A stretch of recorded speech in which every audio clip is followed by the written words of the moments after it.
Stell dir vor, du siehst eine der besten Anime-Staffeln der letzten Jahre. Ein Waisenhaus, das sich als Schlachthaus entpuppt. Kinder, die klüger sind als ihre Entführer. Ein Katz-und-Maus-Spiel auf Leben und Tod, das dich bis zur letzten Sekunde fesselt. Und jetzt stell dir vor, genau dieselbe Serie endet 2 Jahre später mit einer PowerPoint-Präsentation à la Blue Lock Staffel 2. The Promised Neverland ist einer der drastischen Fälle in der modernen Anime-Geschichte. Eine Serie, die mit ihrer ersten Staffel fast perfekt war und mit der zweiten so tief abstürzte, dass eine einzige Episode jahrelang als eine der schlechtesten Anime-Folgen aller Zeiten galt. Wie konnte das passieren? Genau das schauen wir uns heute an. Erst einmal, woher kommt die Geschichte überhaupt? Bevor es den Anime gab, gab es den Manga. The Promised Neverland startete im August 2016 in Japans wichtigsten Manga-Magazin, der Weekly Shonen Jump, denselben Magazin, in dem auch Serien wie One Piece, Naruto oder Dragon Ball erschienen sind. Genau das machte die Serie von Anfang an so ungewöhnlich. Shonen Jump steht traditionell für actionreiche Kampfserien mit männlichen Protagonisten. The Promised Neverland dagegen ist ein psychologischer Horror-Thriller mit einer weiblichen Hauptfigur. Dieser Stil wich so stark von der Norm des Magazins ab, dass der zuständige Redakteur Suguru Sugita das Werk als ambitioniert beschrieb. Es tanze aus der Reihe, weil es helle und dunkle Elemente auf ungewöhnliche Weise verknüpfe. Er empfahl den Machern sogar, die Serie kompakt zu halten, etwa auf 12 Bände, vergleichbar mit Death Note. Der Erfolg gab ihnen recht. Bereits 2018 gewann der Manga den Shogakukan Manga-Preis in der Kategorie Bester Shonen-Manga und wurde zudem für den renommierten Manga Taisho sowie den Tezuka Osamu Kulturpreis nominiert. Bis Oktober 2019 befanden sich weltweit bereits 16 Millionen Bände im Umlauf. Der Anime feierte am 10. Januar 2019 seine Premiere im renommierten Neutamina-Programmblock von Fuji TV, einem Sendeplatz, der traditionell für besonders anspruchsvolle, außergewöhnliche Anime reserviert ist. Die Regie übernahm Mamoru Kambe, der zuvor den psychologischen Horrorklassiker Elfenlied inszeniert hatte. Für einen düsteren Psychothriller wie The Promised Neverland also die ideale Besetzung. Die Winterseason 2019 war extrem stark besetzt. Zeitgleich liefen Titel wie Kaguya-sama Love is War, ebenfalls ein Shonen-Jump-Werk, jedoch als Rom-Com, Mob Psycho 100 Staffel 2 und Dororo. The Promised Neverland musste sich in einer der stärksten Anime-Seasons der 2010er Jahre behaupten und bestand die Feuerprobe mit Bravour. In einer Vorab-Umfrage zu dem meisterwarteten Anime der Winterseason landete die Serie auf Platz 2 unter allen Neuerscheinungen. Was macht denn die Staffel jetzt überhaupt so besonders? Die Serie beginnt wie ein friedlicher Slice-of-Life-Anime. Emma, Norman und Ray leben gemeinsam mit anderen Kindern in dem idyllischen Waisenhaus Gracefield House, liebevoll umsorgt von ihrer Mama Isabella. Doch noch in der ersten Episode kippt die Stimmung schlagartig. Die Kinder entdecken, dass sie keineswegs adoptiert, sondern als Nahrung für Dämonen gezüchtet werden. Aus der Idylle wird schlagartig ein nervenaufreibender Psychothriller. Der eigentliche Reiz liegt dabei nicht in Action, sondern im mentalen Duell. Emma, Norman und Ray müssen einen Fluchtplan schmieden, ohne dass Isabella Verdacht schöpft, während Isabella herauszufinden versucht, wer von den Kindern die Wahrheit kennt. Ein hochspannendes Schachspiel, bei dem jede Geste und jeder Blick entscheidend sein kann. Dazu kommt die präzise Inszenierung. Studio Cloverworks adaptierte diesen ersten Arc nahezu 1:1 aus dem Manga. 12 Episoden für 37 Kapitel.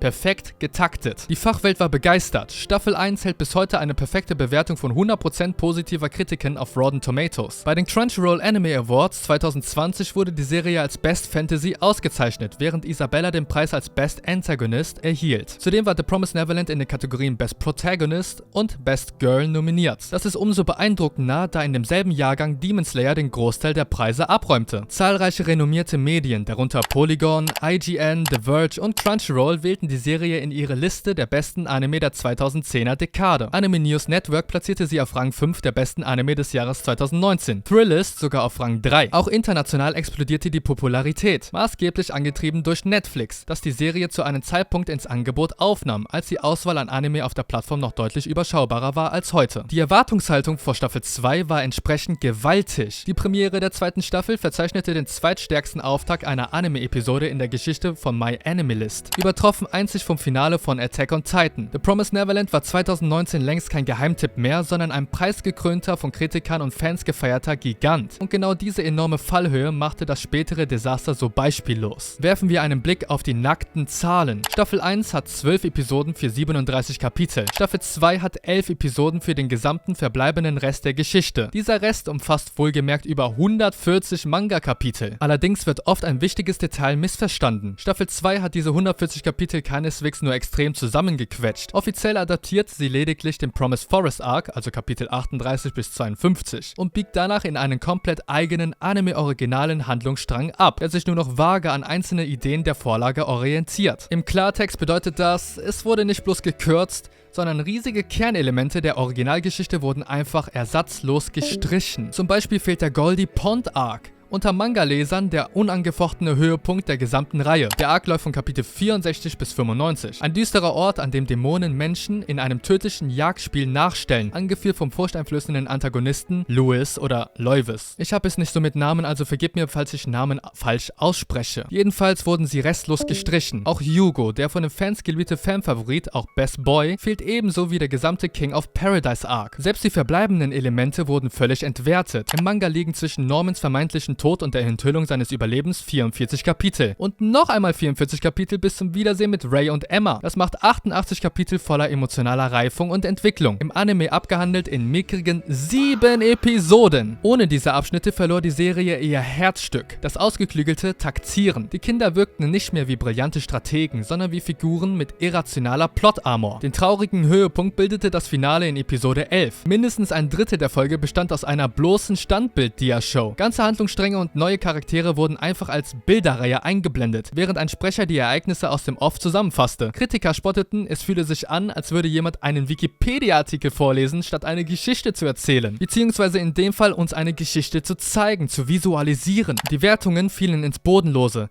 Der MyAnimalist-Score stürzte von 8,47 Sternen auf magere 5,24 in Staffel 2. Ein Verlust von über 3 Punkten. Die finale Episode erhielt auf IMDb vernichtende 2,8 von 10 Punkten. Bei über 3300 Bewertungen. Jahrelang galt sie als eine der am schlechtesten bewerteten Anime-Folgen überhaupt. Erst 2025 übernahm Episode 6 der dritten Staffel von One Punch Man mit etwa 1,9 diesen traurigen Rekord. Die Entrüstung der Fanbase war enorm. Auf change.org entstanden mehrere Petitionen, die von Studio Cloverworks und dem Production Committee ein Remake oder zumindest einen Goldie Pond Spielfilm forderten. Wie konnte es zu diesem Fiasko kommen? Viele Berichte erwecken den Eindruck, es gäbe eine eindeutige, bewiesene Ursache. Aber das stimmt nicht. Weder Studio Cloverworks noch das Production Committee oder Mangaka Kaio Shirai haben jemals ein offizielles Statement zu den Gründen dieser Entscheidungen abgegeben. Journalisten und Fanrecherchen stoßen hier einheitlich auf eine Mauer des Schweigens. Dennoch lassen sich gesicherte Fakten festhalten. Erstens: Der Manga war bereits abgeschlossen. Die Reihe endete am 15. Juni 2020. Als Staffel 2 im Januar 2021 anlief, entfiel somit die klassische Werbefunktion des Anime für eine noch laufende Manga-Vorlage. Zweitens, Autor Kaio Shirai war involviert. Der Erfinder der Reihe war aktiv an den Skripten zur zweiten Staffel beteiligt. Er wird offiziell als Mitautor geführt und steuerte ein eigens konzipiertes Anime-originales Szenario bei. Das entschuldigt das Ergebnis zwar nicht, belegt aber, dass die Änderungen nicht hinter dem Rücken des Schöpfers geschahen. Drittens, massive Studioüberlastung. Cloverworks stemmte im Winter 2021 zeitgleich 3 Großprojekte: The Promised Neverland Staffel 2,